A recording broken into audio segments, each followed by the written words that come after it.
Hello and welcome to a new podcast series with Leon John Russell, Luigi and Stephen Dean discussing From A Course in Miracles, the Manual for Teachers, and cross-referencing with the spiritual classic by Nisargadatta Maharaj, I Am That. Enjoy.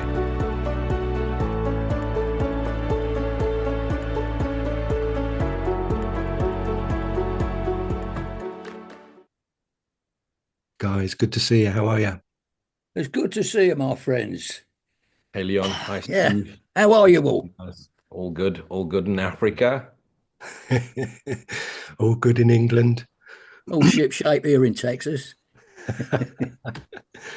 So we're ready for some beautiful topics and keeping everything solemn and serious, I hope. I think so. Yeah. Lou, is there coffee in heaven? Definitely. Definitely coffee in heaven. It's a light roast. I'll come back with some light roast coffee then. Make a change, won't it? That's why I keep next- incarnating. I incarnate for the really dark double espresso. All for the excited life, eh? Oh, dear. Yeah. The little Jack Daniel's shooter on the side. Yeah, love that.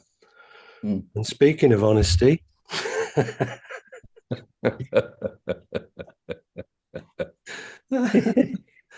let's have a As look. fortune should have it, yeah. Exactly. Let's have a look at this characteristic of God's teachers.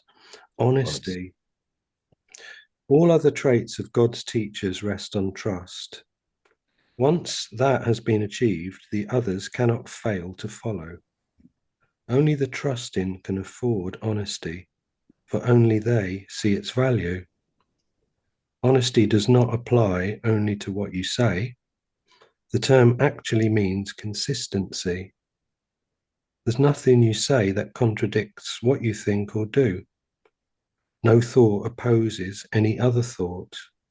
No act belies your word, and no word lacks agreement with another. Such are the truly honest.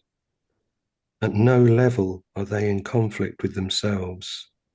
Therefore, it is impossible for them to be in conflict with anyone or anything. The peace of mind which the advanced teacher of God experience is largely due to their perfect honesty. It's only the wish to deceive that makes for war. No one at one with himself can even conceive of conflict.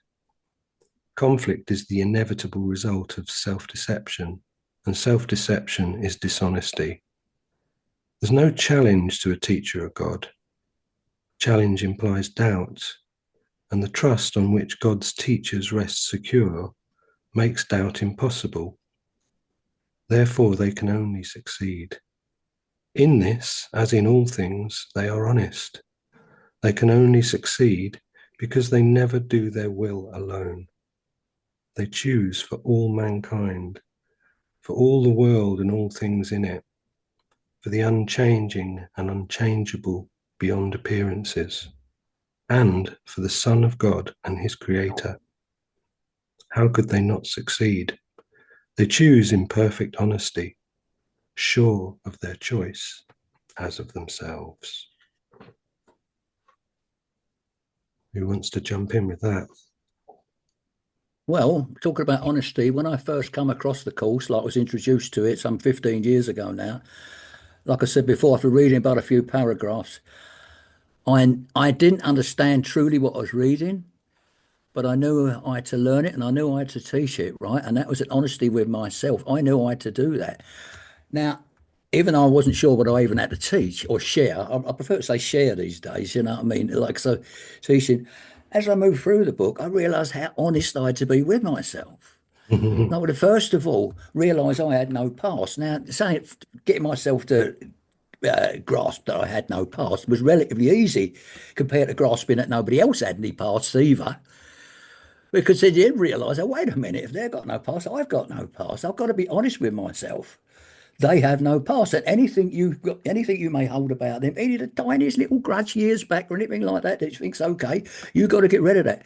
You've got to be totally honest with yourself, because if you aren't, then you're not cutting yourself out for this job. You've got to do it. You've got to be that brutally honest with yourself. And that's how I've seen it, that honesty. Like another one in the course, like where you've got to understand that you're the only one here. You're creating all of this.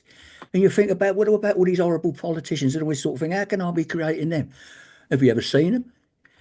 All you know about them is what you read about them or what someone tells you about them. If you've chosen to believe that, then you're upsetting yourself. They're not even really there. Taking that a bit further, it's something I read in Nisargadatta about this honesty thing. Someone was saying to him, Nisargadatta says, I've never been born. I'm not born. I'm just here. And they're going, of course you've been born. He said, well, could you remember being born? No. He said, well, neither could I. He said, it's just what someone's told me. And he said, I can't. He said, can I remember past lives? If I can't remember past lives and I can't remember being born, what can I remember really? What is the evidence is there in my mind that any of it is true? Being honest with myself. Anyway, that's my thoughts on that. But the time be about honesty. Yeah, I think you brought the word consistent to life as well there, as it stated in the text. Consistent, yeah, you've got to be consistently honest. You can't leave any bits out. I totally believe this except for that bit. No, you've got to believe it all, every single thing. And it's getting on top of that. It's like they say, rising above the battlefield. You really are rising above, just peace, stillness, Yeah. That's what the honesty is to me, as I see it right now. Beautiful. Lewis, what do you want to bring to the table, dude? Well, I wanted to start off by saying the challenge is, and then there's a line that says, there is no challenge to a teacher of God. So I now am speechless. Well,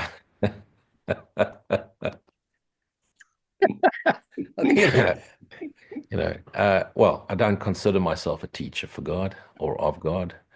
I just a student, I guess. A sharer of truth. Or just trying to figure it out my own way. And I still don't know why I share it other than it wants to come out, and it's a refinement process. But besides the consistency is the authenticity as well.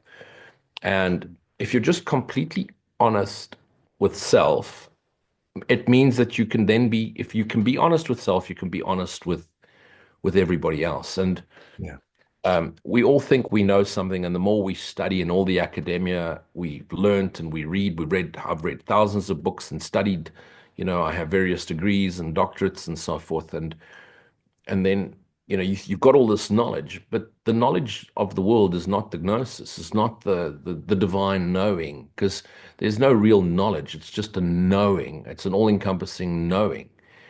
And that knowing is consistent. So we're asked questions all the time, and very often we're scrambling for an answer to give people a sense of peace or direction. But we must also be completely honest with ourselves and say, well, I don't know. The most important part of this section, well, the entire course, but the important part of this section for me is, remember, it's still addressing us. This is our Christ mind, Holy Spirit, addressing our dreaming mind, addressing its fractured part that's dreaming. And the honesty of the course, if you really get into the core of the non-dual, is you have to be honest, because you don't know anything. You're a character in your dreaming mind. You're dreaming, unaware that you're dreaming. Does the mind that dreams know that it's dreaming? When you dream at night, do you know you're dreaming, or is your dream very real to you? So then when you might know all the contents of your dream, but you still know no thing. You still know nothing of the truth, because you only know things of the illusion. And that's where we have to be completely honest. And we love to sound very intelligent as teachers and narrators and YouTubers, but do we really know anything? Like Steve was mentioning, Nisargadatta, he doesn't remember being born. He doesn't remember any of his past lives. And those of us that seem to remember past lives, or whatever the case is, what are we actually remembering? We're remembering a story in a dream. And if we're honest, when we're watching a movie, let's use the screen analogy, you're watching a movie and you're so identified with the main character, but you have no idea how the movie plays out. At some point in your self-realization, you recognize the actor and say to yourself, hang a second, that actor's me. I acted this movie out. I don't remember acting it. So now I'm witnessing myself on a screen. And so I can now relax because no matter what happens in that movie, I'm still alive because I'm here watching the movie, witnessing the movie. So let me just be honest that I don't know what I don't know. Mm-hmm. And in actual fact, I don't know anything. Mm. And I will be as helpful as possible. I truly want to be helpful, and I will share my pointings. I'll point based on my direct experience. But if I'm dealing with a situation where someone is new to non-duality and doesn't understand that we're dreaming this up, and they've gone through a horrendous experience, not to say, listen, you've dreamt this up, you're responsible for your own dream. Whatever you've done, you did this to yourself, and have that discernment as well, and to dial in, as you mentioned earlier, Leon, Rupert Spira does it so beautifully. Dial into that person at the level that they're at, and just be honest at that level of understanding. And not try and be so brutally honest. Listen, the whole thing's a dream and it never really happened. And if you've just been beaten up, it's because you were beating yourself up, and that's why you've attracted this. Mm. And to really just be authentic, be honest, but but with discernment and integrity, as opposed to, I think I know, and now I'm going to be honest about what I know. We don't know anything.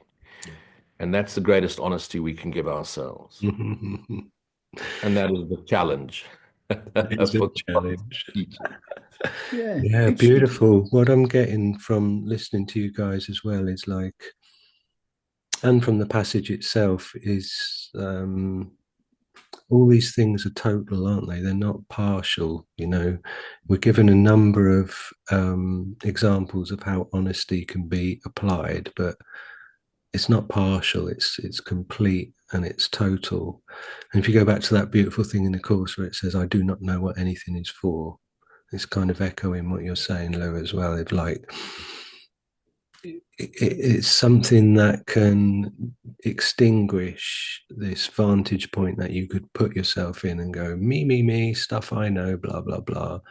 And to actually start from that place of, I do not know what anything is for, to kind of like dissipate that confusion that would come if Leon, tried to talk about what Leon doesn't know, then it's going to be it's going to be off, isn't it? It's not going to be correct. Whereas if I can start from, I do not know what anything is for, that then opens up the pathway for guidance to come into my mind, to speak from a place of authentic honesty, compassion, the discernment, and then to be truly helpful, because you haven't rubbed your hands and thought, oh, great, right, here's an opportunity for me to say, look at me, everyone, I know stuff. I know there's coffee in heaven. Yeah. Can I just add to something what you said, Lucy, about the nature of the dream? Something occurred to me when you said, like the dream's over and finished, like it happened in a timeless environment, so we just experienced it as it was. When I used to go to Saturday morning pictures when I was a little kid, right, they used to have Flash Gordon or Crash Corrigan at the end, like the weekly series, and they always used to live like Flash hanging off a cliff, hence the saying cliffhanger. In the beginning of the next week, he's standing on the edge of the cliff again, going, oh, thank God I thought of that. It is, and that's all. But anyway, while I'm watching Flash Gordon going around doing all his heroic things, as a little kid, I'm watching him, and I am Flash Gordon.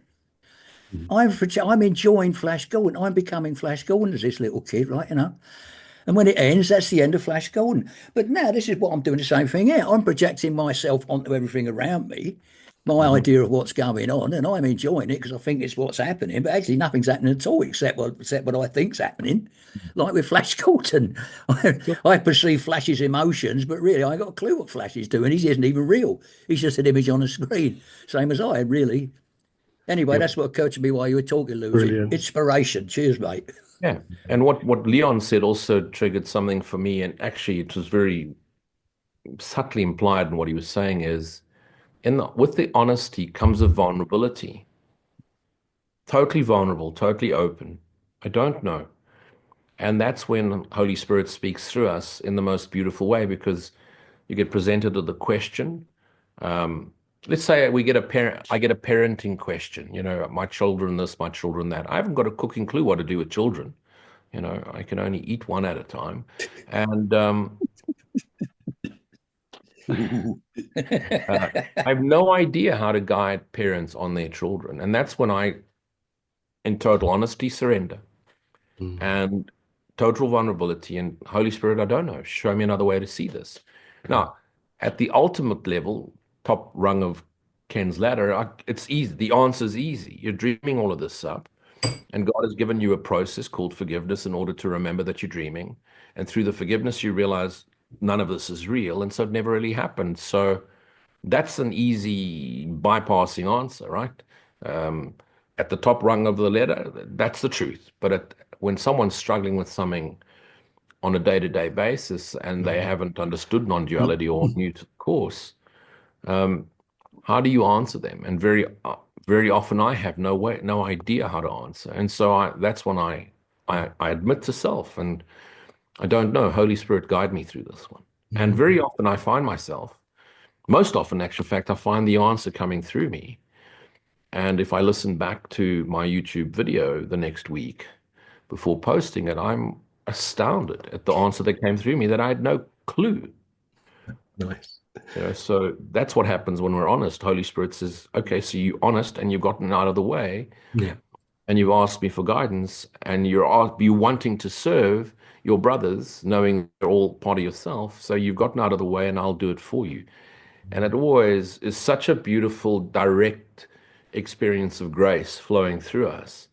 It's what makes us come back and do more of it. I'm glad you dropped the grace word there, because that seems to have been something really, really prominent for me in the last week or so. Doing some writing on Saturday, and I was reviewing something I'd been writing a couple of days before, and I could feel this like small paragraph that I felt was missing. I sort of leant into it, and I was like, gratitude and grace. And then I was like, right, I'm going to look in the online version, just type in grace, and 83 results came up, and it just took me on this incredible journey where I found this particular passage about atonement, and atonement being, your one purpose to undo your belief in what never was. And also, with guilt being this descriptive term for a sense of unease, that if you're not fulfilling your purpose, then you feel uneasy. Of course. That simple. Uncomfortable. That simple of just like, if your purpose is to undo your wrong beliefs, if you don't do that, somewhere, whether you've brought it right up to the top or you're burying it, you're going to feel uneasy because you're not fulfilling your purpose.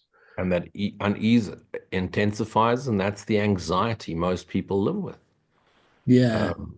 Thinking is something wrong. I mean, I hear people often say, all of a sudden, I just became fearful. And they're living in a perfect little country house in the middle of Europe where nothing goes wrong. Like, what on earth are you feeling fearful for? And it's that spirit of fear. You can understand why the old Christians believed in demons and whatever. Yeah. All of a sudden, they're completely taken over by the spirit of fear. Yeah. And God's the rational fear. mind tells them there's nothing to fear, but they're just completely into it. And it's because they're not fulfilling their function. That uneasiness lies beneath the surface. As it starts to surface up, it becomes extreme anxiety. And you live with that anxiety long enough, you're literally suffering from a post-traumatic stress disorder. Yeah. And also the fact that, what you're saying about bringing up the Rupert Spira talk that I went to as well, I just remembered there was a lady sitting quite close to me, and she'd waited for the Q&A section, and then she basically said to him, listen, I've been investigating non-duality for X amount of years, and in the last few years it's really taken effect, and I'm enjoying the consequences of all of my learning or unlearning, however you want to describe it. And then she said, but I don't even know if it's a couple of months ago, her mum died in a really terrible way, that she couldn't save her mum or prevent the pain, and she could see all of the pain in her mum, and it totally rocked her, because here she is in a situation where her textbook learning wasn't helping. And Rupert met her where she was in her pain and said, I'm really sorry for your experience and your loss, and gently walked around to the point where he said, his underlying message was only love is real, but in a way that didn't invalidate her experience that she was going through at the moment, which is completely real to her. Yeah. Well, and the worst thing we can do. Go on, sorry. Sorry, Go on. Steve. The worst thing we can do is invalidate her pain. Because what is pain but misperceived love wanting to flow through her? She's in pain because the love is being blocked off. Yeah. And so validate her pain, and then guide her to open up so that the love flows again. The pain's still going to be popping up, and it's not going to go away instantly. But as minute you've opened that heart, and Holy Spirit's flowing through the mind, through the heart, and flowing, at least she then gets to experience the love she had for her mother, and no longer just the pain that she witnessed her mother experiencing. And that's where the honesty is so important, that we meet them where they are, and honestly where they are. Sorry, Steve, I interrupted you. Oh, no, not at all, mate. That was good. No, interrupt any time you want.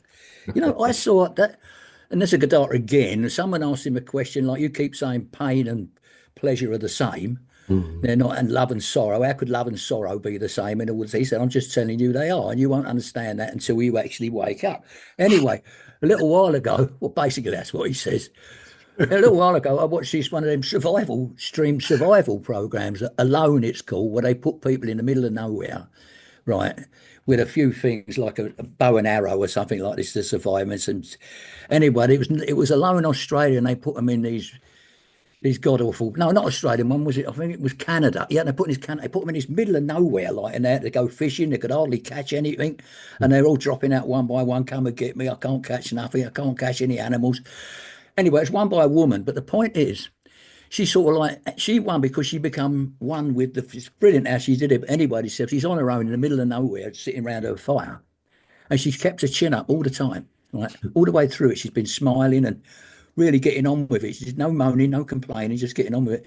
Anyway, she's sitting around her fire cooking what she's caught, and she starts talking to herself about her daughter who died at 6 years old, and she starts being nostalgic about the love for this daughter. And suddenly she bursts into tears. As the love is pouring out for this lost daughter, and she suddenly bursts into tears. She's bawling her eyes out on her own in this middle of nowhere. Very moving scene. And then it occurred to me, well, there it is.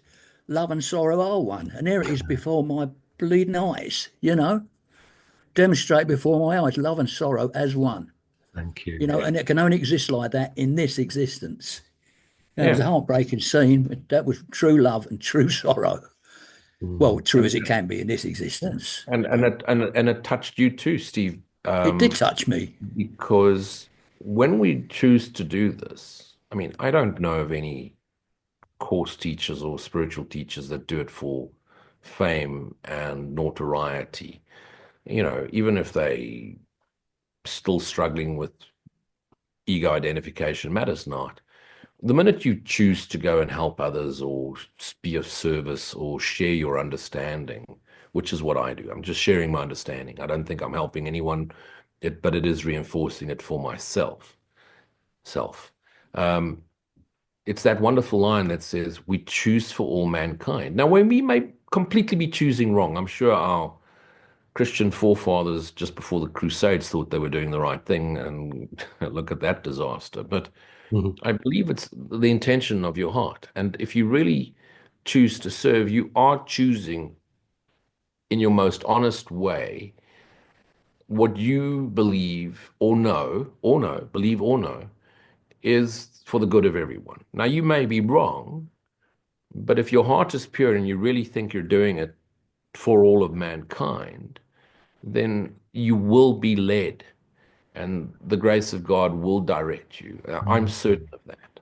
I'm certain, because it certainly happened that way in my life. When I started teaching the spirituality, I started off in the world of regression work. I'd done over 3,000 life between life regressions as a therapist, and I had all this material, and I believed the spirit world was real, and I believed that it gave people hope, and it did. In my talks and in my crossing over sessions in front of audiences, I would bring beautiful messages and it would give hope. And I was convinced I was doing it for all of mankind. Little did I know I was only describing the first part of the dream. But I believe, because of my own honesty with self and state in integrity, and even though there's a roguish persona playing out, my deepest desire to truly know the nature of absolute reality, know self, and thus know my shared beingness with God, then brought me to the non-dual. I had no idea of the non-dual when I started teaching life stories. Same. Yeah, there's a couple of things come to me there. One is like something I've been thinking about for the last few days. That line where it says, if you're ever unsure about what you're doing, ask yourself, is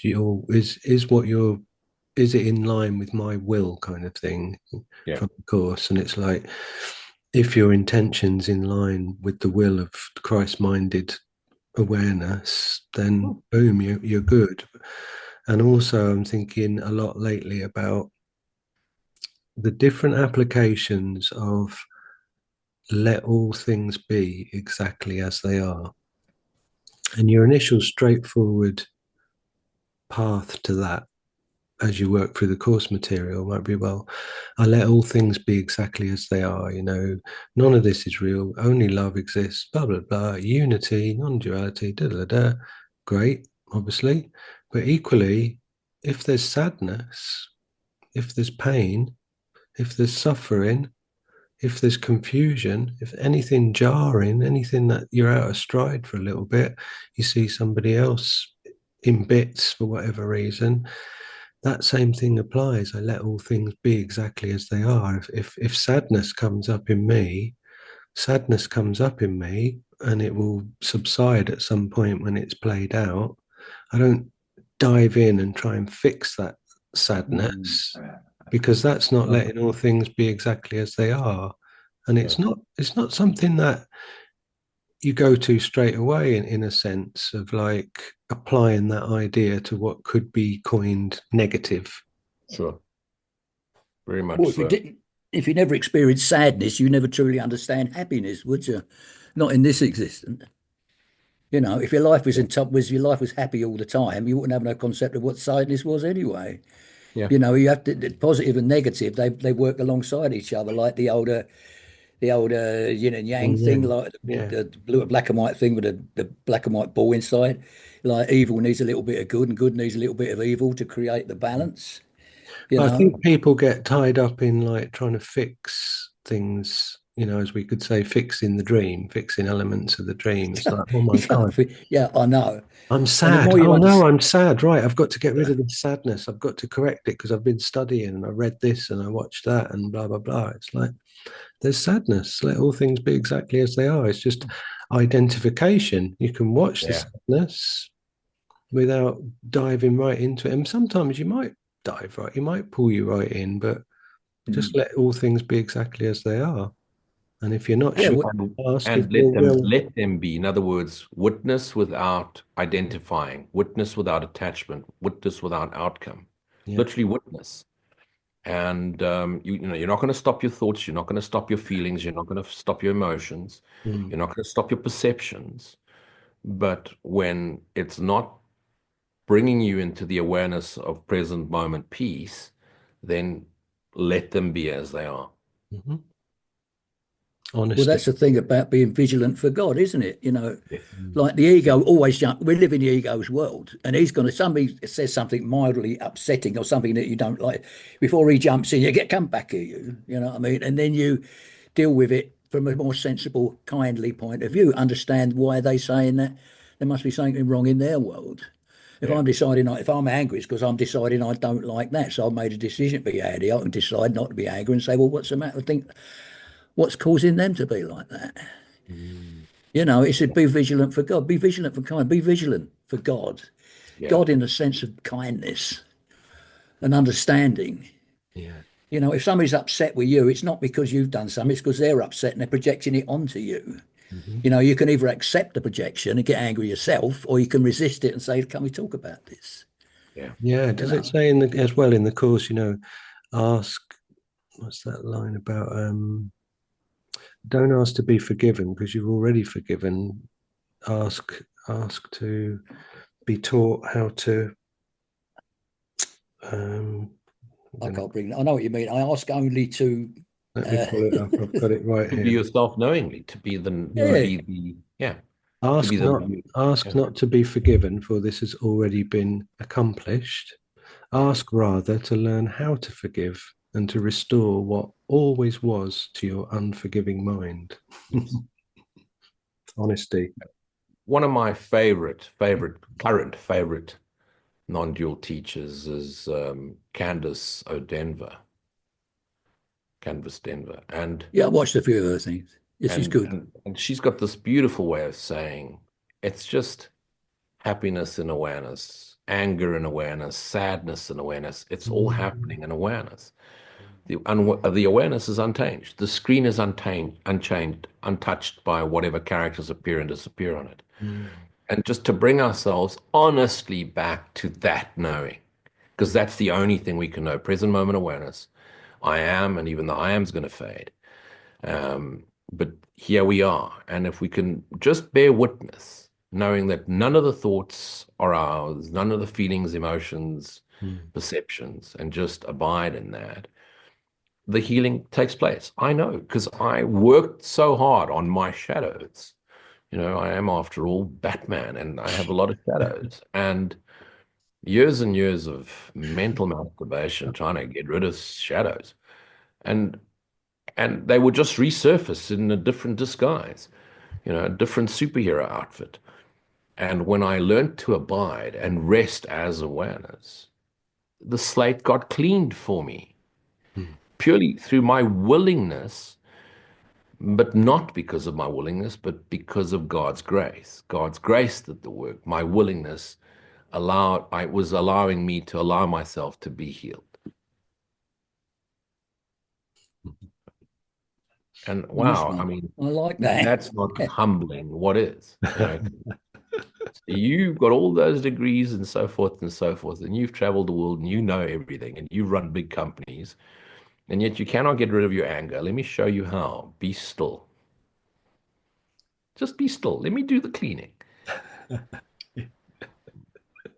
Got one more little thing to do. Just be still. But what about just be still? Hang on a second. But what about just be still? Okay. Yeah. Any relevance any past events had are purely what you make of them, aren't they? If you want to get angry about them, and if you get angry about something you see or something like that, you're only relating to past events. Well, I saw that before and I got angry about that. As you start making a story that makes you angry, you just completely get rid of the past. Like it's just this bang, bang, bang, bang, bang, with nothing going. There's just memory is your life. Yeah. Get rid of your memory, you get rid of your life, so to speak. What is your life? It's just a dream, isn't it? Like I've always said, if everybody in the entire world all left their memories, entire memories, a given signal, we'd all stand exactly equal, just as we are in oneness, you see. Because if we don't remember anything at all about any of us, then we're just, hello, mate. Well, no, we wouldn't say mate because you wouldn't remember it.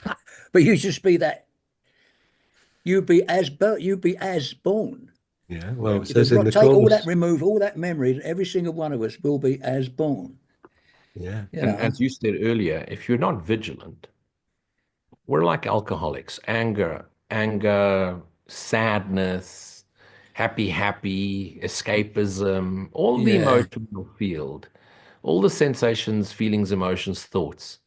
We're addicted to them.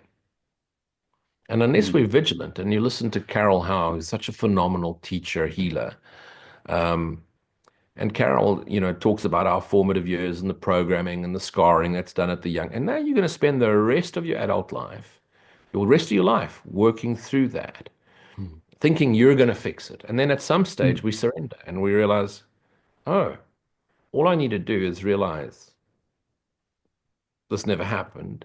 I've dreamt this up, but it never happened.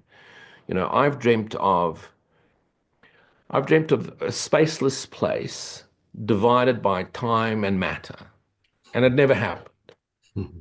And in my will to will thy will, in my surrender to God's grace, and really just being open and abiding in silent stillness so that in his grace I am healed. Wow.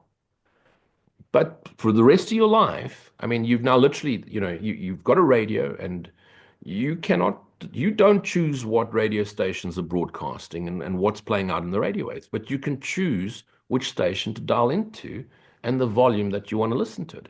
So now you can dial it off the nasty music channels and put it into that gentle white noise, which deafens out everything else. It's so silent, it deafens everything else out. And that's the white noise, the light of the Holy Spirit. And loud silence. What you're going to do, you're a naughty little shit, so you're going to play with a dial every now and again. And next thing you're on naughty, horrible, yak music. And now you're singing to the lyrics of an angry song. Listen, I'm 58 years young. I've spent 57 and a half years being angry. Time to call a halt. So, it's constant practice, constant vigilance. I've understood non-duality since I was in my early 30s. I've been able to teach it. So it didn't stop the anger rising. Didn't stop the sadness rise, which then got suppressed and turned to anger. And I've always believed that through anger I get shit done. Now I still have a certain mannerism, roguish mannerism, and very passionate Latino mannerism, and sometimes just explaining things, I sound angry. Well, I've been practicing for 57 years sounding angry. So even when I'm trying to sound polite, I sound angry because it permeates through our illusionary body-mind cells. But the honesty, the willingness to admit I was wrong. I was wrong. And I was wrong about the spirit world being the final destination. I was wrong about Kundalini channels, third eye, blah, blah, blah. I was wrong. It was concepts that fulfilled my dreaming mind's spiritual identity about itself in order to keep itself searching. But once I came into that non-dual reality, a glimpse of absolute reality, a glimpse into eternity, the holy instant, and realized I am, God is, full stop.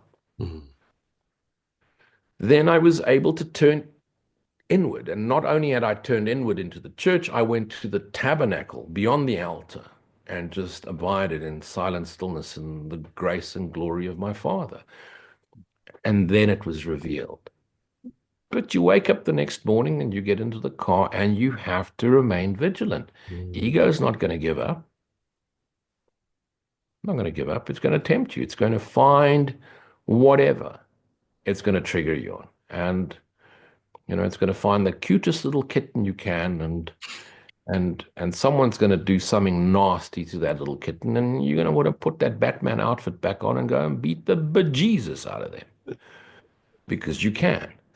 And because they shouldn't be hurting animals. And you then don't recognize the person hurting the kitten is actually showing you that it's not fully healed, but also that they themselves need to be shown compassion, love, and the grace of God.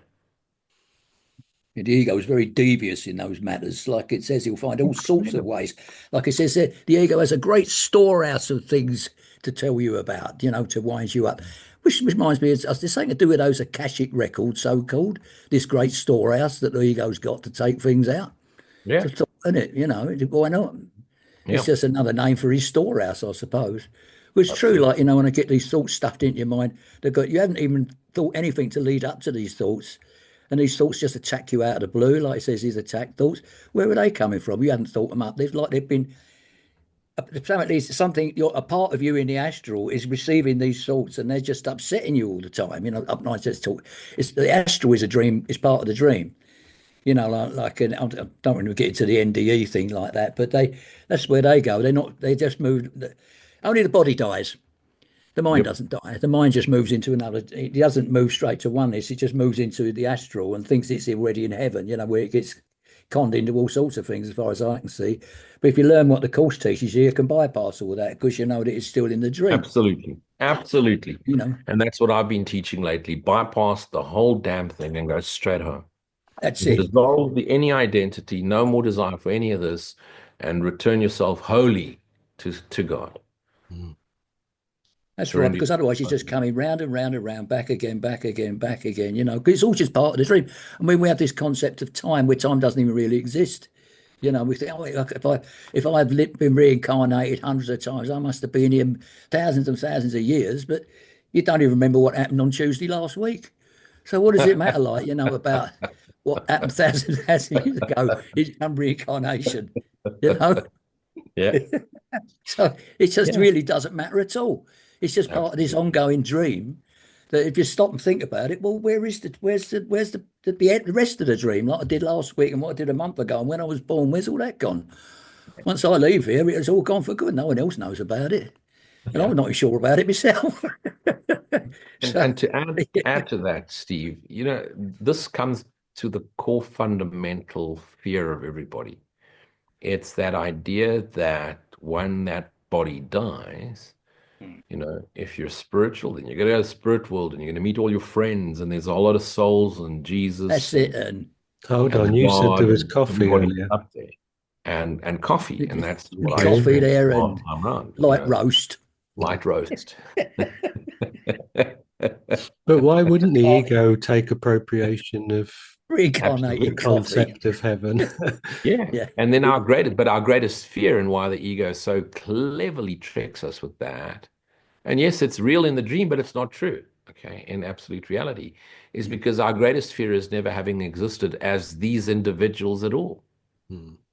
That's why we love past life stories and NDE episodes and stories about angels that came and rescued you as you were about to go over a cliff in your car, and they lifted it and put it back on the road. We love that. We love that stuff because it gives us a sense of immortality, not in the flesh, but in spirit, and that there's a continuous cycle, as opposed to saying, hang a second, into your hands I fully surrender my spirit, and we return to you. I abide in you and you abide in me, and no more stories. No spirit world, no horrible angel music, and no light roast coffee. You don't like angelic choirs? No. Talking about miracles, I made a little video about a miracle, a little event that happened in my yard. This is what it is, right? And this is a do like the whole world actually being like a jigsaw, and we only understand the little bits interlocking next to us. The whole picture is there. If a miracle happens, it's because it's in the script. This is what happened. Like, there's a part of my garden or yard where there's a pile of flower pots, and I don't go down there very often because I don't, I'm not in potting at the moment, and I ain't been down there for weeks. Anyway, the other day, I thought I'd go down and get a pot to repot a plant I've got. And when I went down there, there's an old vase next to the pots, and it was filled with rainwater. And in it was a beetle floundering around. So I looked at this beetle, and I said, obviously he's not going to get out. The sides of the vase are smooth, and he can't climb out. So I took him out, put him on the ground, and he walked off. I didn't get a heavy thought, no thought at all. A couple of days later, I was sitting out thinking about this beetle, and I thought, wait a minute. That beetle was just about to drown, right? Now, I don't usually go down there, and I suddenly decided to go down there. Just at the moment, that beetle had fell in the water, and he was drowning. I gone, right, beetle, took him out and put him down and walked off. Now, in that beetle's world, he's number one. He doesn't know about me. He doesn't know about anything. All he knows is he's drowning. And if in his beetle world he prayed to his beetle god, I suddenly turned up and we said, there you go, brother, put him out and walked off. The chart now, I hadn't been down there all week. So what happened is just happened to turn out while he's floundering around in the water, There weren't any other dead beetles in the water. And I've been there since, and there's no other beetles. It was just his bad luck. He fell in the water that day, but good luck, I come along and pulled him out. In his world, a miracle happened that day, a small miracle. Somehow I manoeuvred down there, saved him, and walked away. He's no less important than I am in his world. Brilliant. Absolutely. I can say, like, I'm more important because I'm a man. He's not important because he's a beetle. He would think, if indeed he does think, I'm important because I'm a beetle, and I don't know what his thing is anyway. Do you know what I mean? Beetle God. That was a miracle. Yeah. A small one. And there's not supposed Well, to if be it small wasn't for miracles. the They're all Beatles, supposed we to be wouldn't have miracles, rock and aren't roll. they? Yeah. Oh, well, I saved one of them. You saved one of them. Yeah. George, Ringo. I hope. George is my favourite. I hope it was George. George the Ringo Beetle. Anyway, there was a beetle saved that day. You I see, that's love the that. compassion. That's the compassion where, I live in a world of game hunters. They just love to go and shoot little Bambi in the head and chop its head off and stick it up on a wall. I can promise you, they'd look at a pot like that and not think twice Yeah. about saving a beetle. Hmm. The love of God's flowing through you. All creatures are an echo for the voice of God. Everything. Exactly.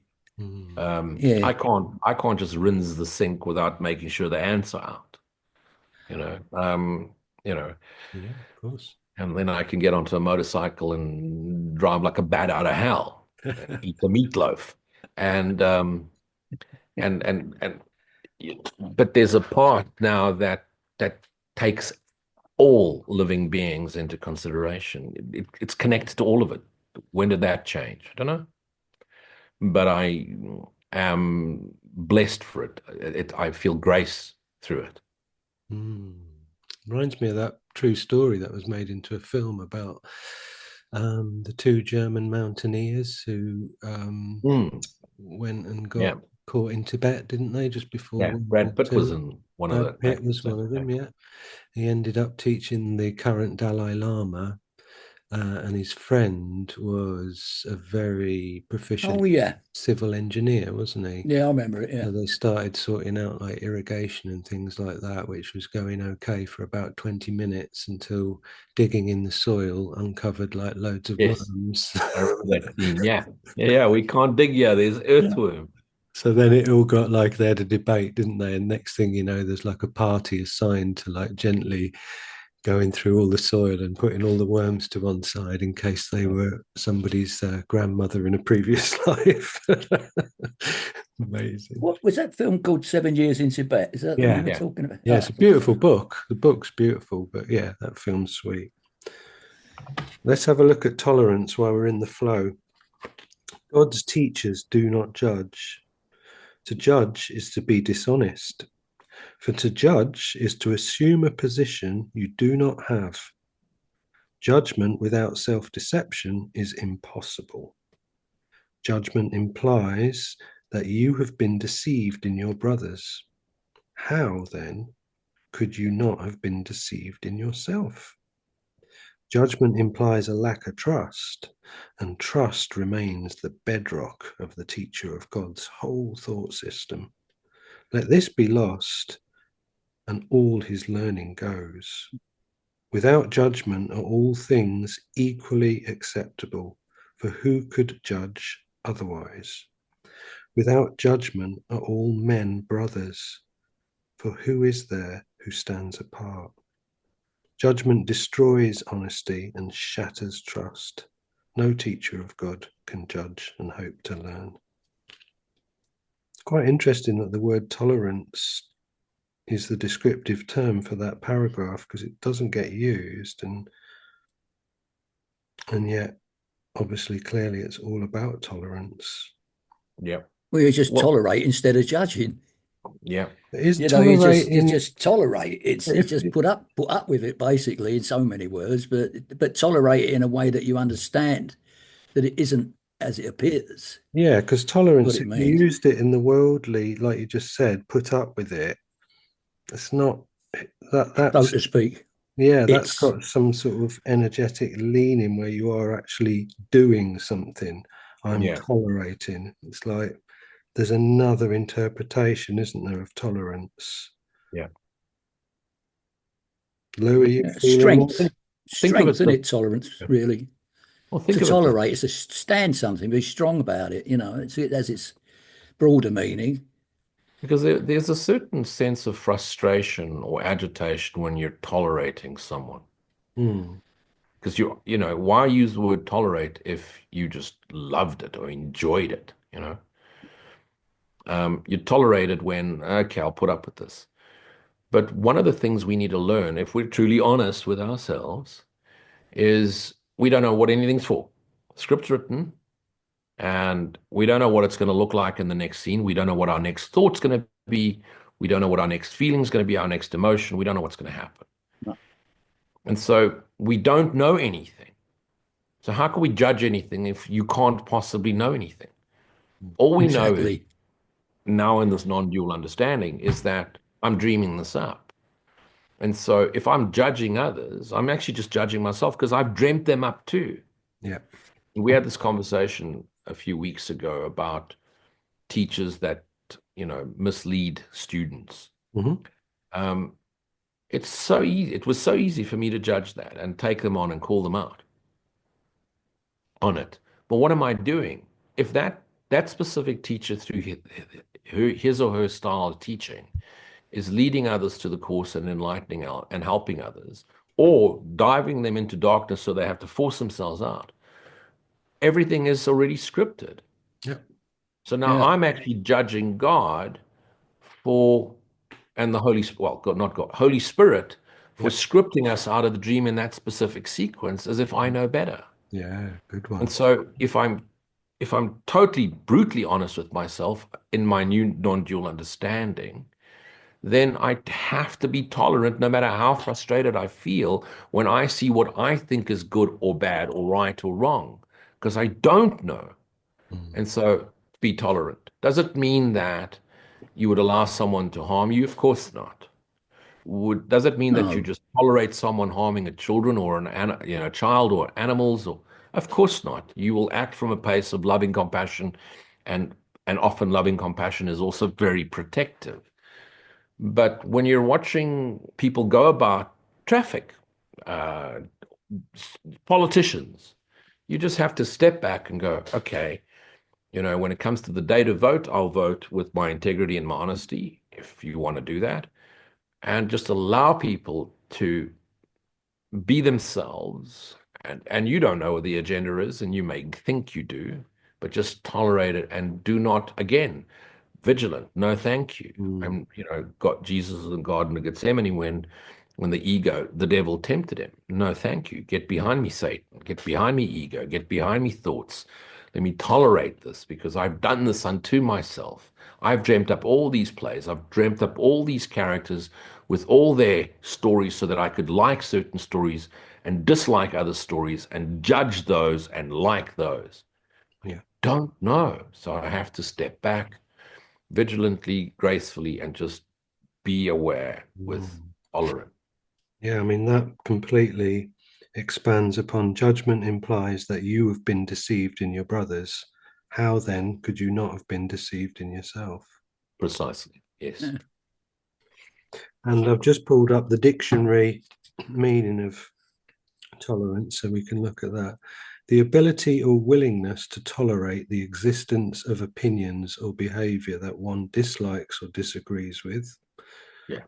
The capacity to endure continued subjection to something such as a drug or environmental conditions without adverse reaction. Oh, that's quite an interesting one. An allowable amount of variation of a specified quantity, especially in the dimensions of a machine or a part. Right. The second one, so yeah, the capacity to endure continued subjection to something without adverse reaction. That's what we're talking about. Yes. Pretty much. It's worth noting, though, that God himself doesn't judge at all. He can't. Because being complete oneness, I mean, you've got to judge something against another. If there's only one of you, how are you going to judge anything? If everything is you. It is worth noting, Steve. I think that's beautifully put. It's worth noting. Well, as you are all that is in one, you can't judge anything against anything because it's one. Yeah. To judge, you need to judge something against something else. It's quite straightforward. It's only in a world of things where there's things to judge things against that judgment could even exist. Yeah. So, but the understanding that God is actual oneness and cannot even judge, the whole idea that he's going to judge you in heaven is just utter nonsense. So you just have to get away from that and realize that to get closer to him, like the closer to love, the closer you are to God, the closer to oneness and understanding, the closer you are to God. That's all it is. If you have the oneness within you to understand that it can't be any judgment, you just tolerate in the sense that he's just looked up. And I think that's what it's actually referring to. Yeah. Stephen Dean-tastic. Yes, absolutely. And Stevens just made the third dictionary explanation even more valid. Go on. Because you look at an engineering tolerance, the tiny little gap, the tolerance. Yeah. Well, the tolerance between true and false is the tiniest little gap. And if you can tolerate that, you bridge it. Right. An allowable amount of variation of a specified quantity. And the whole thing's an illusion. And now you think that illusion's better than this one. So I'm going to praise this one and attack that one. Yeah. And then you got, what could you not accept if you were to know that all things past, present, and to come were gently planned by one who only has your best good at heart in mind, whatever the course phrase is. What could you not accept? Well, in our role of aspects of God within what is essentially an idea of separation, we're the bits of him that are experiencing what a bad idea this dream is. Because if I shall consider what it's like to be separate myself. If I'm oneness, but now consider what it's like to be all separated. Yeah. The aspects of him start experiencing it, so report back. Well, this is what's happening. It's just nothing but conflict. Because you're going to split into perfect opposites. There's always going to be conflict. There can't be any conflict in oneness because there's no opposites.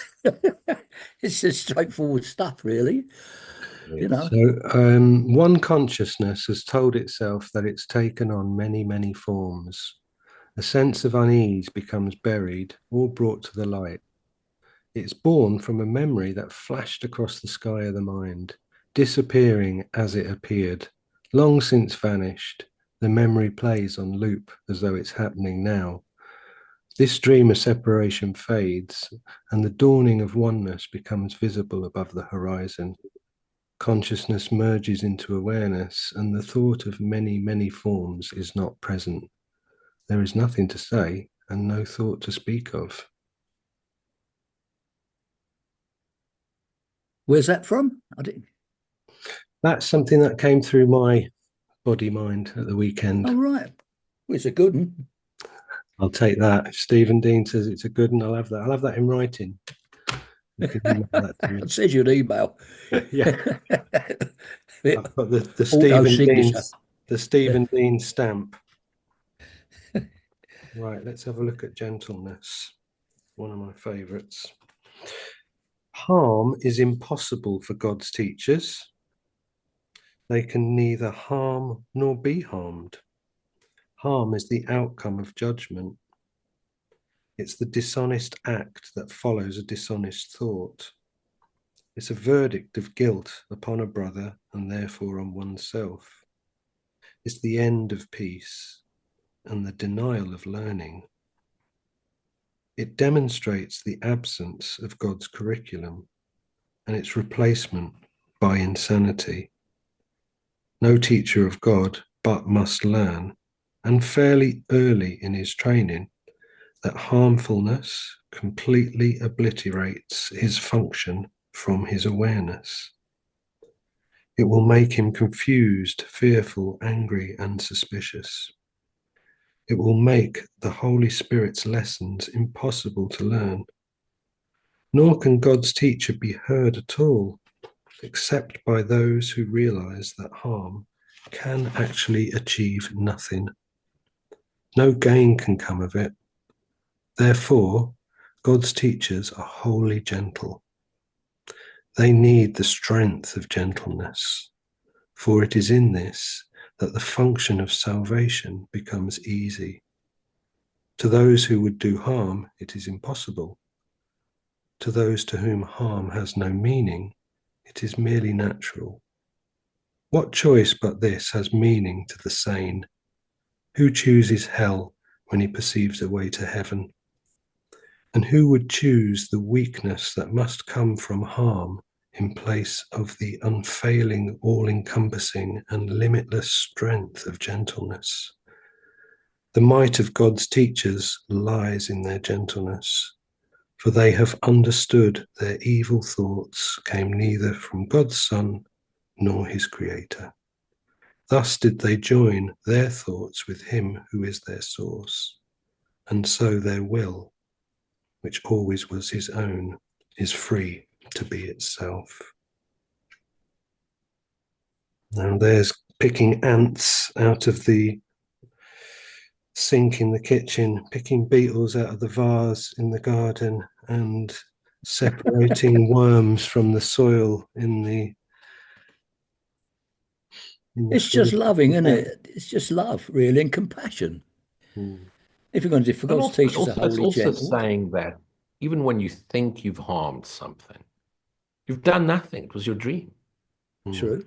I Exactly. use a pretty harsh analogy, Steve. I say if you were dreaming at night last night and you were surrounded by beautiful little puppies and you took one of them and drowned them in a swimming pool. What a horrible scene. Can you imagine that? I can't. And now when you wake up in the morning, is the SPCA waiting for you to put you in jail for harming an animal? No. So it's also realizing everything's happening in awareness. And so if and you're carrying guilt for whatever you think you've done, if you've been a soldier or whatever you were in a war situation, and to really realize the Son of God cannot harm. You may dream you have, but you can't harm anyone. It doesn't mean you now go around harming people and going, I'm not actually harming anyone. Yeah. But it's to realize you can't harm anyone because there is no one. You're simply dreaming this, and therefore no one can actually harm you. So they can neither harm nor be harmed. Harm is the outcome of a judgment. What's the judgment?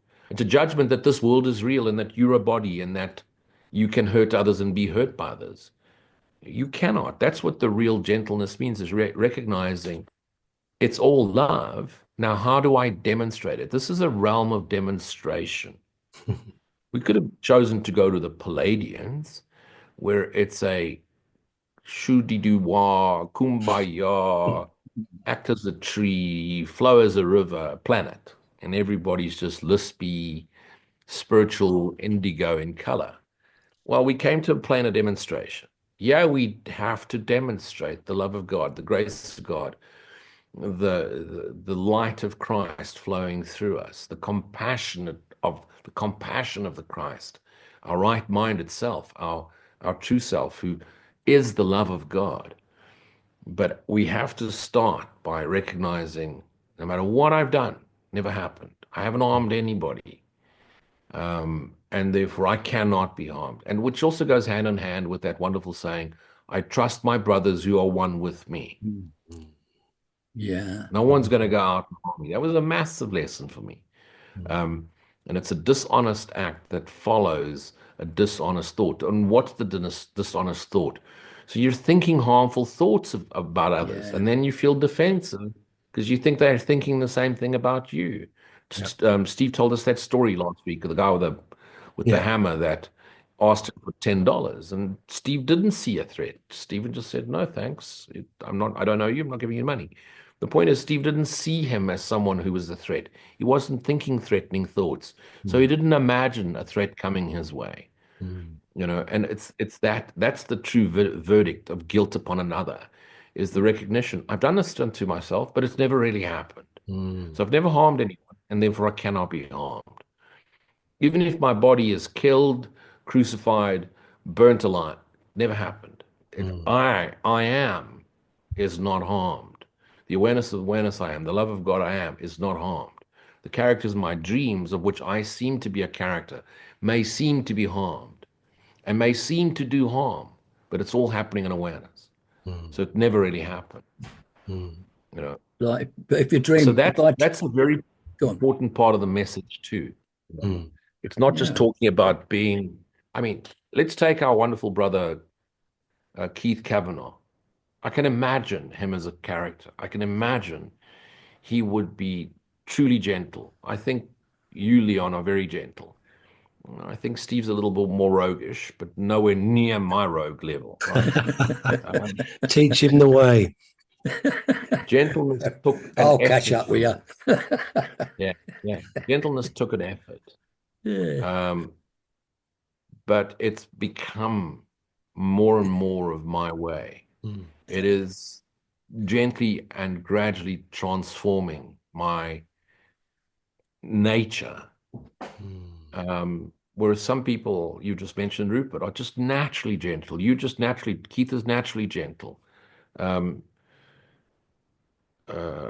know, as we really surrender to, I trust my brothers who are one with me, I can now be more open. I can now be less, doing an 8-point check every 20 seconds to make sure there's no threat, looking for the door, exit, who's possibly armed, who's not. I lived like that. And so you were never gentle. You made sure everybody was aware of you and afraid of you.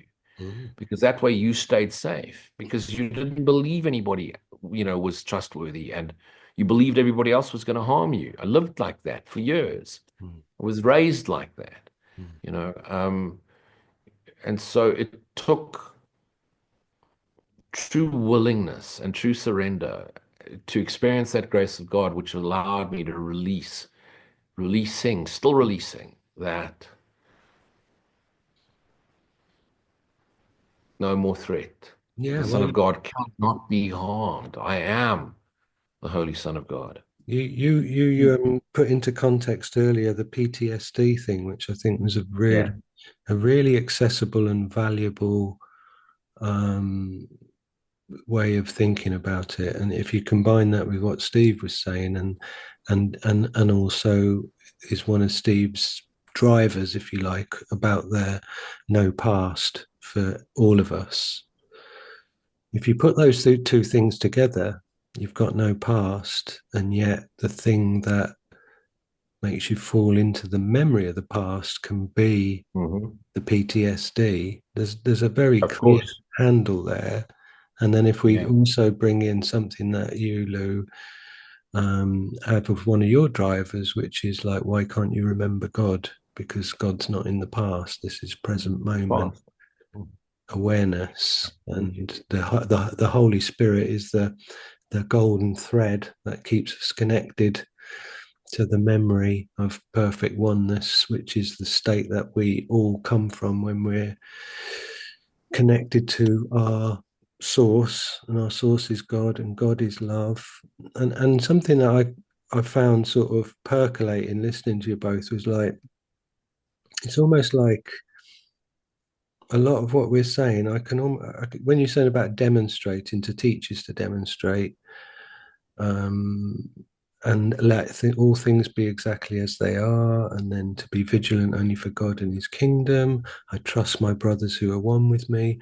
All of these circling round the wagons. In the middle, I can see this form, for want of another descriptive term, and it's just empty. It's like, in order for God's will to come through me or any of us, and therefore extend the love and the light, to demonstrate that in the world of form, that vessel of Leon or Steve or Lewis needs to actually be as empty as possible. Because if we fill it with our concept of identity, it's like just blocking it. And if we dissipate that idea or remove our investment in it, because again, going back to what we're talking about, if sadness will come up, anger will come up, grief will come up, all these things will come up. And it's just about, I let all things be exactly as they are. I'm not going to try and fix all of that in the dream, because the moment I lean in to do that, it's like, oh shit, I'm back thinking I'm in the dream and I can put things right. It's just, and why have we got the title of the podcast? It's like, the God's teachers, they just watch the comings and goings. Awareness of dreaming is the sole function of God's teachers. They just watch all the comings and goings, and they don't assign more meaning to this and less meaning to that. But yeah, it just came to me. It could just, we used to have a TV advert in the UK for a breakfast cereal called Ready Brek. And it was like a porridge and oat-based sort of breakfast. Central heating for kids. Yeah, that's it. Yeah, and all the way around the remember person, they had that orange I remember border. So something like that, just like an empty form, and then God's will can fill that, and then you can demonstrate. Like we saw with Jesus. Jesus never said you're healed. He said you're forgiven, didn't he? He's like he or the combination of those two things, if you like, the healing came from seeing somebody as pure and forgiven without their past, without the PTSD, just there in that moment as an empty vessel. Yeah. Can I just add something about what Luigi said a little while ago about Mm. being unfortunate enough to dream about drowning puppies, and then you wake up and think, God, I know you'd wake up and say, "Oh, it was just a dream," but you'd be wake up. I would, full of revulsion, like, what the hell am I doing, dreaming about stuff like that? Thank Christ, it's just a dream, you know. But if you see somebody drowning a puppy in real life, I mean, I don't know, but I hope that I would have great compassion for the puppy, and I would be upset. But then again, I was upset when I woke up about the puppy being drowned. I'm upset about watching one in this dream. You get over it by realizing it is a dream, the same way as I got over the one I dreamt about at night. It's not as easy to do, but that's why we're doing this course, to make it easy to do. You know, that's what it is. It's just about realizing it's just not there. It's like while you're inside, it's like we're experiencing a holographic cinema, and me, the supreme being, is sitting inside it on a chair, watching the life of Stephen Dean. Stephen Dean and his mind go about doing all these things and this, that, and the other, while the supreme being just watches it all. He's the awareness. That's the dream. Like Nisargadatta says, like when someone says, like, don't it bother you? Like there's all these terrible fighting going on in Pakistan. He said, nothing to do with me. He said, what? He says, this your country's fighting. He says, nothing to do with me. He says, so if they come in and started fighting outside your house, you wouldn't be bothered. He said, of course I'll be bothered. He said, I'm probably out there fighting as well. He said, but that's part of the dream.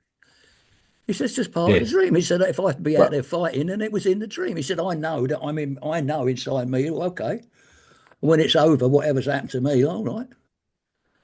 That's exactly what tolerance does. So, let's say that horrible puppy scene was in the world.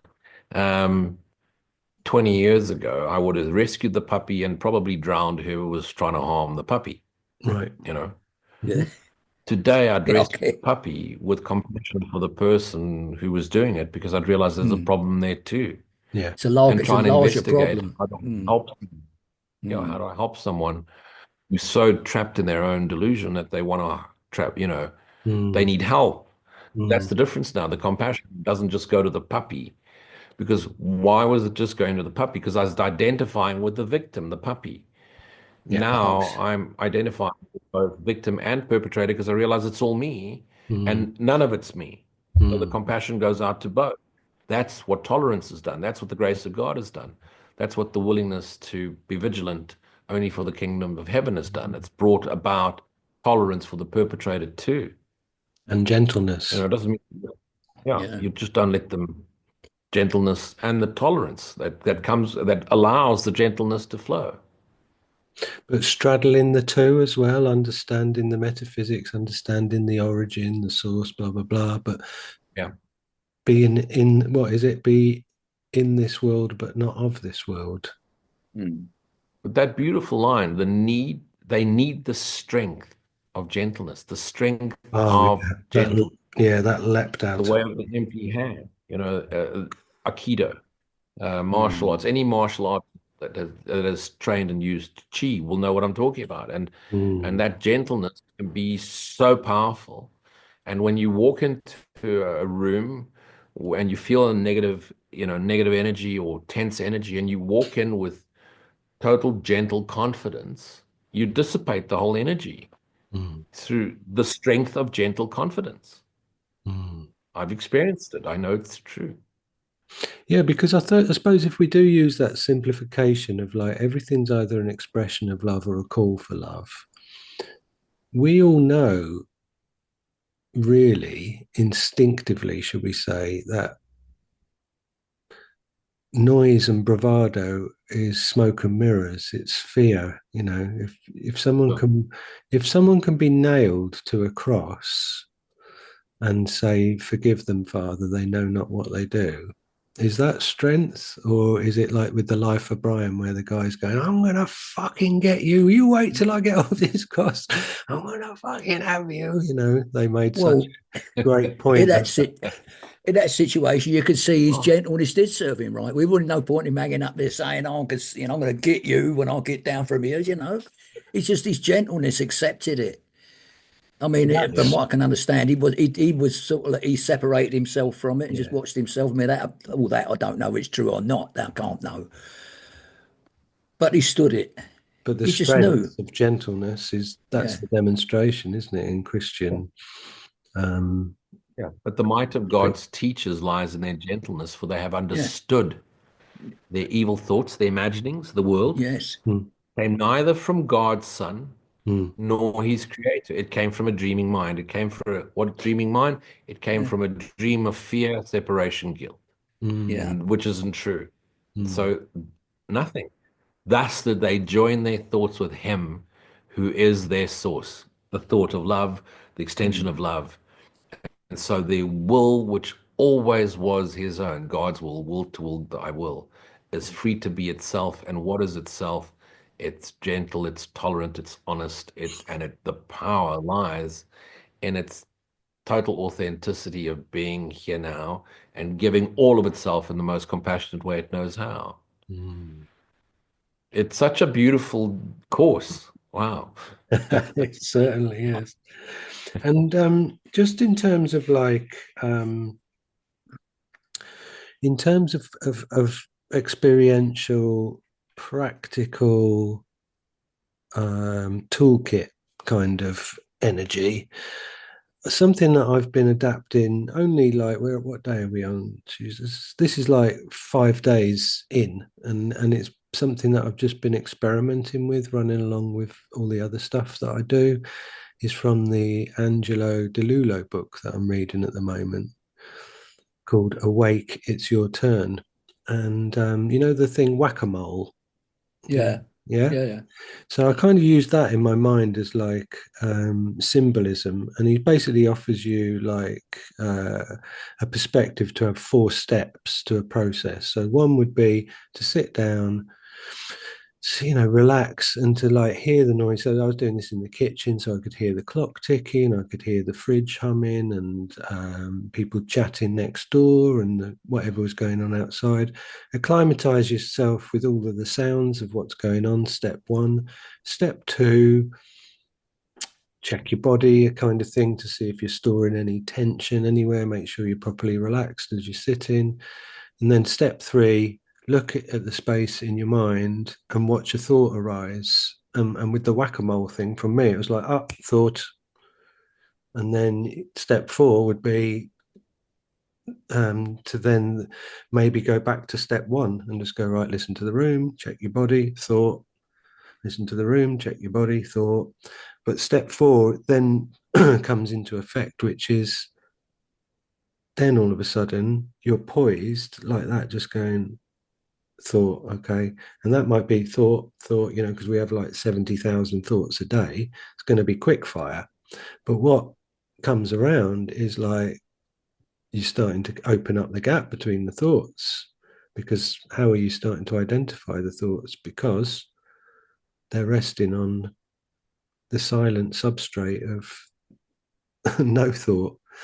And, just in the space of 5 days, just that very simple practice has really helped with something that I've been doing maybe over this year, of just like experiencing that break in that continual stream of blah, blah, blah, blah, with the Ramana Maharshi kind of practice and the Nisargadatta and pulling in other stuff. I suppose it's been one of the themes of this year for me, is like I probably feel a bit sated and satisfied with, like, let's just say, the last 5 years quite intense course, single-minded course study, to like go, whew, okay, right, pick a few other things, chuck them in the mix. And then interestingly, on Saturday, when I looked up Grace on the online edition, it's, honest to God, it was like 1,000 firework displays going off in my head. I was probably just going, fucking hell, oh my God, reading how beautiful the poetry and the colouring of the course is, like, paintings by masters, isn't it? Where you've just spent a bit of time appreciating something simple, just like this beautiful self-feeding. So it's a really helpful thing for people who are looking for the identification, the counterpoint, this empty vessel that can become a vehicle for the extension of God's love and light if we remove the self. And in order to do that, identify with the no self by playing whack-a-mole in your own head with thoughts.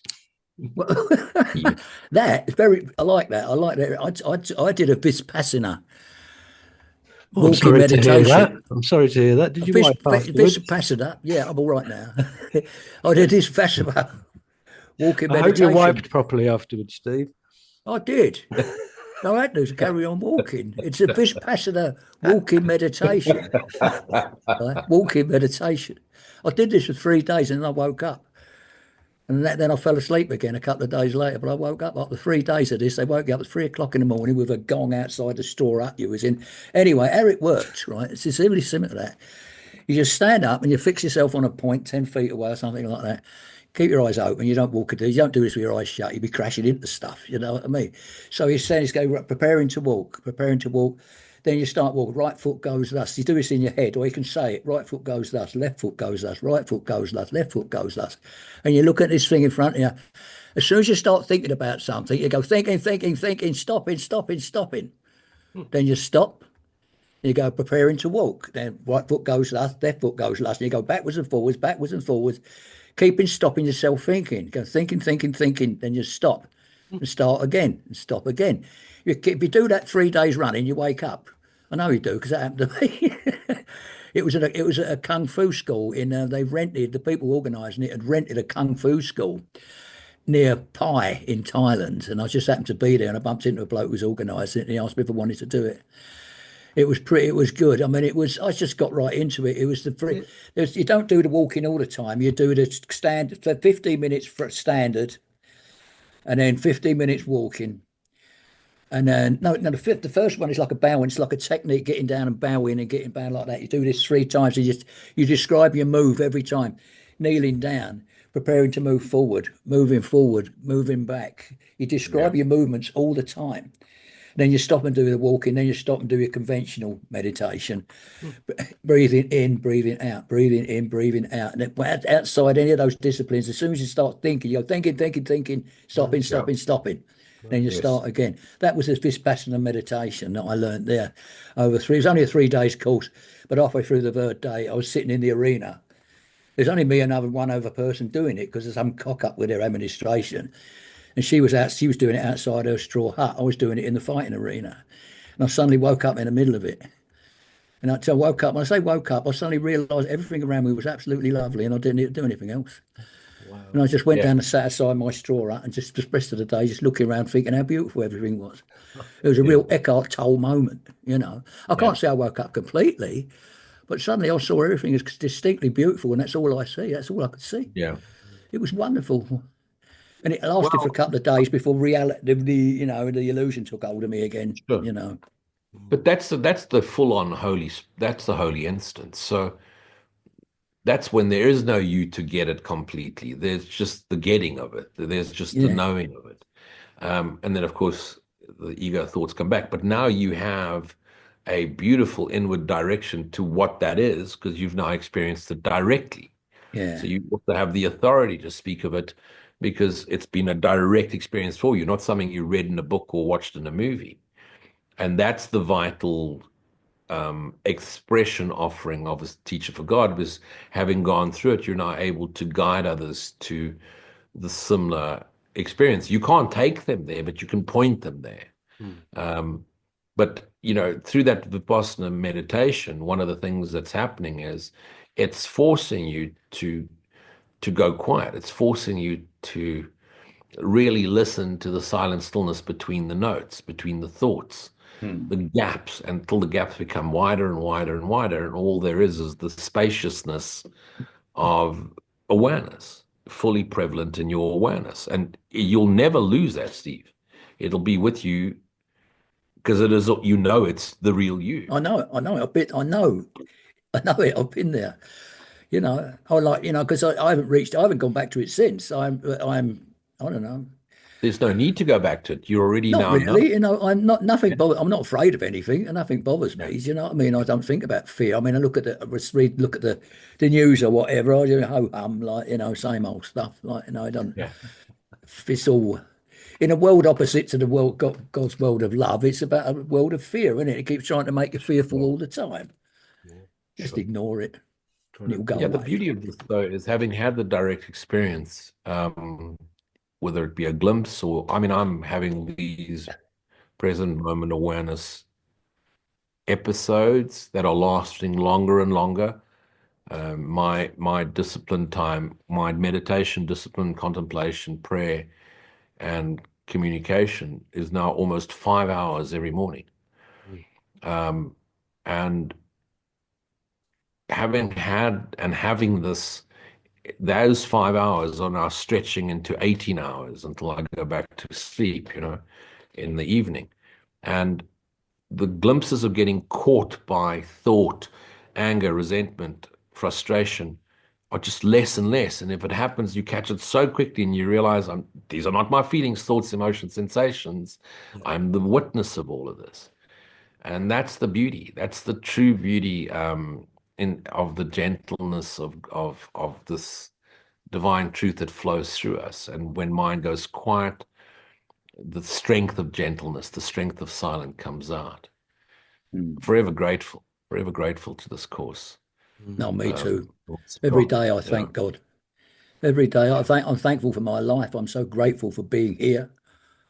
I don't know, grateful isn't something to worry about. I'm always grateful.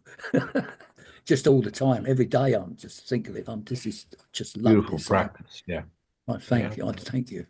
I love that, mate. That's brilliant because there's when you get people who go, no, you're not supposed to be like that. We're not supposed to be here. This is an attack on God and all of that. It's like, yeah, okay, dude. We get that. We get the symbolism of it. It's like it's not a preference to be like consumed by a dream of separation. But guess what?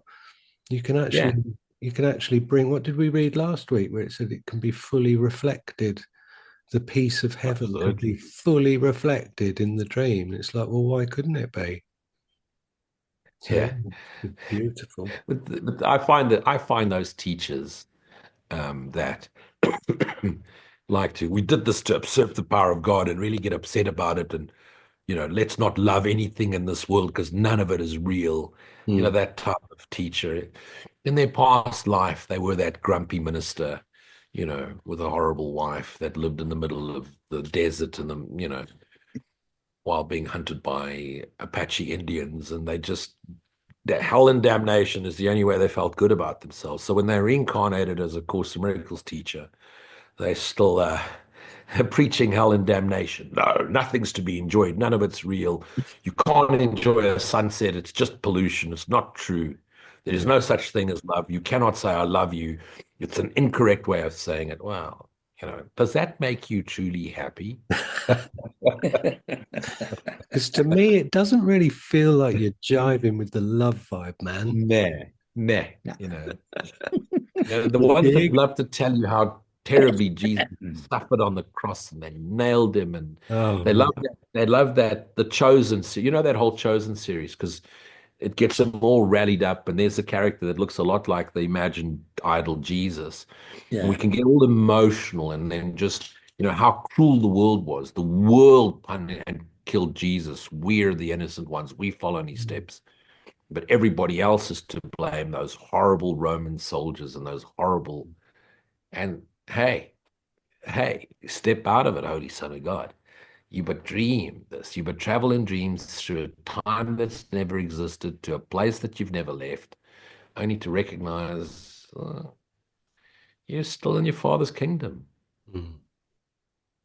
Yeah, I'm sure there's a lot more appropriate symbols of the journey of Jesus than that moment where allegedly, he was broken on the cross and nailed and bleeding. And we were something on Well, the telly earlier, and it's just like hanging like that. And I was like, really? That's how, worldwide you want to remember this guy? that's misinformation, if there ever was any misinformation. His message, Yeah. and what we shouldn't have a picture of him hanging on a cross, an instrument of torture hanging around our neck. We should have a picture of a cave with a great light coming out of it. Yeah. His message was his reincarnation, his proof that there was everlasting life. But if we're going to have some kind of symbolism, then symbolise the cave with him coming out of it. Here I am. Yeah. Not him hanging on a bloody, it's That's the that is ego that is so appropriating wrong. it, though, mate. That's the ego And then they say, appropriation. look what happened to him. You better feel guilty about this because he died for your sins. So get feeling guilty, all right, forever and ever, amen. And don't you Okay, go trying to forgive anybody, because look what look happened. what you've done. You know what I mean? No, that is so wrong. Yeah. But it's typical of this Yeah. world to mislead. It's a world of untruth as compared to the world of truth. Yeah. You have to find the truth here, and the truth isn't stuff like that. As we know. As we know, right. Let's have a look at our friend Nisargadatta. So this is kind of appropriate to all of the beautiful characteristics of God's teacher that we've been reviewing this evening. Question. I cannot say that I am now a different man, but I did discover new things about myself, states so unlike what I knew before that I feel justified in calling them new. The old self is your own self. The state which sprouts suddenly and without cause carries no stain of self. You may call it God. Yes. What is seedless and rootless? What does not sprout and grow, flower and fruit? What comes into being suddenly and in full glory, mysteriously and marvelously? You may call that God. It's entirely unexpected yet inevitable, infinitely familiar yet most surprising, beyond all hope yet absolutely certain, because it is without cause, it is without hindrance, it obeys only one law, the law of freedom.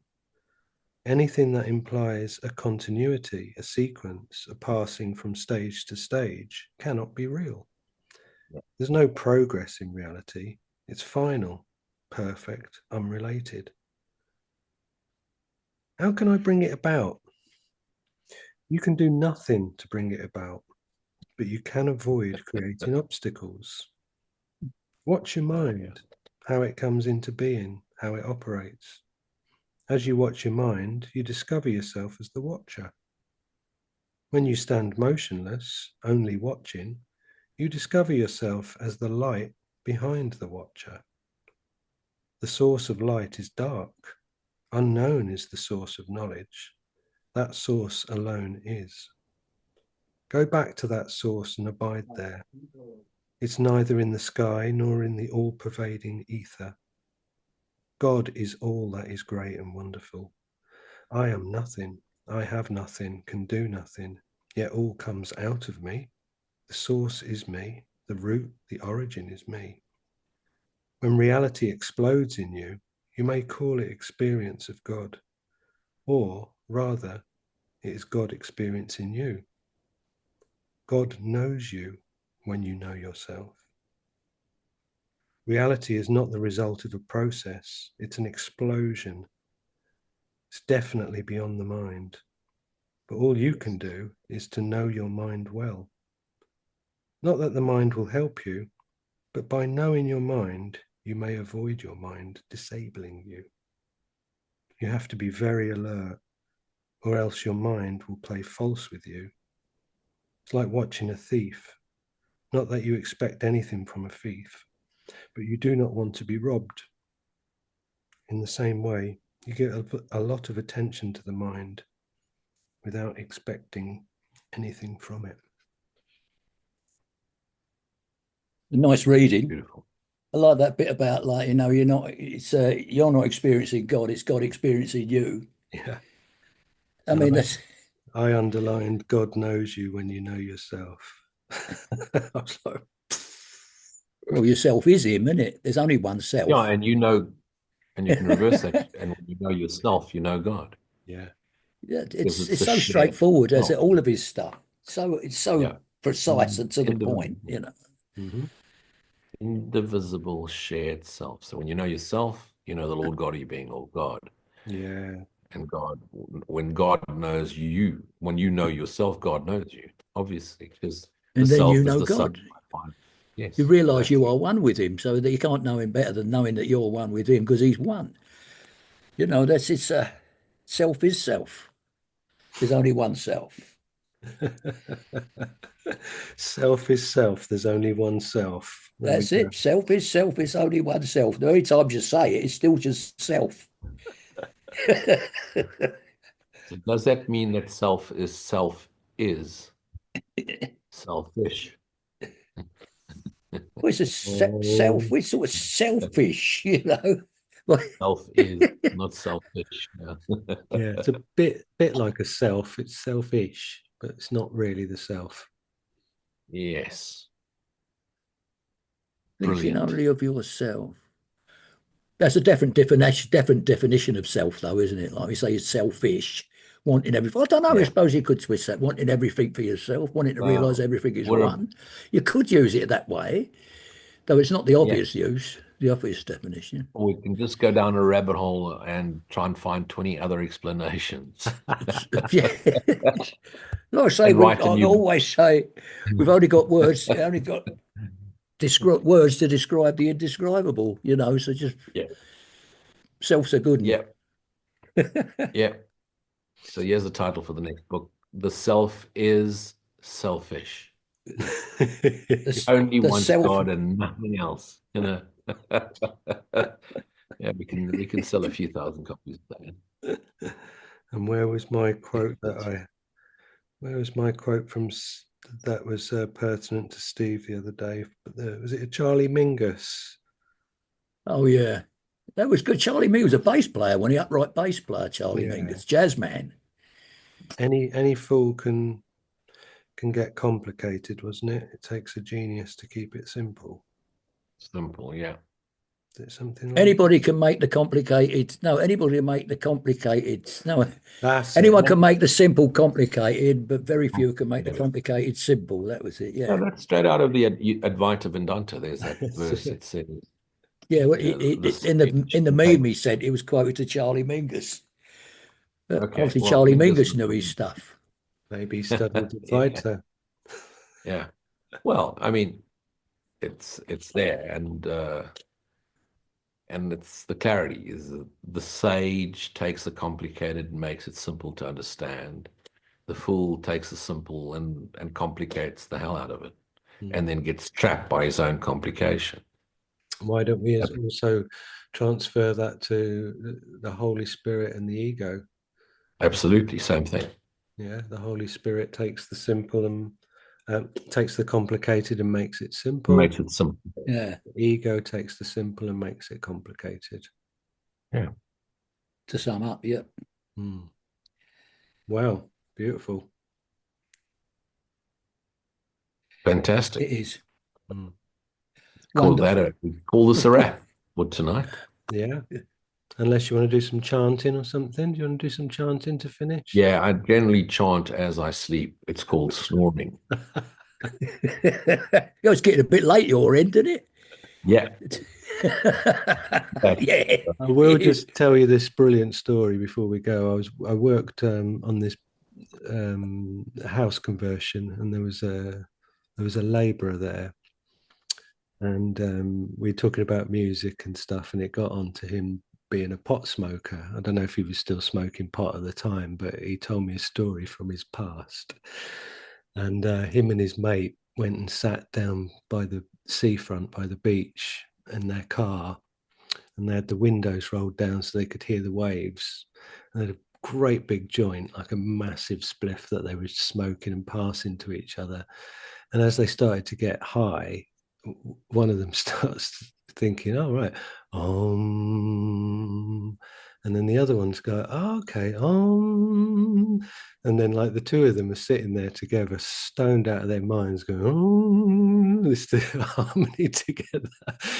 And then, like, however long it went on for, it's like, like that, and relaxed and opened his eyes like that. And he looked round to the right, and resting on the car with the open window was a police officer. He's going, "All right, lads." God knows how long he'd been watching for. And he was like, "Come on, out the car. You're walking home tonight." He didn't bust them or anything, but he said, "You can lock this car, put your keys in your pocket, and go home." But They failed to be vigilant, didn't they? I've laughed so many times over the. I wish I'd have been there. I feel like I was there. Just so I can see that moment when they were just and then looked around. Completely oblivious to the presence of the police. Well, at least he didn't nick Beautiful. them. That's something. Yeah. It's been watching these two. Yeah. Brilliant. So yeah, on that note, Okay, excuse the lovely. pun on that note. Wonderful. Guys, see you next time. Okay, gentlemen, have a wonderful evening. Yeah. Nice to Good see you night, next Lucy. week. Great to see you, and see you later. It's a great chat, lads. See you next time. Take care. Cheers, Au Steve. revoir. Cheers. See ya. Bye. Bye, Lee. Bye.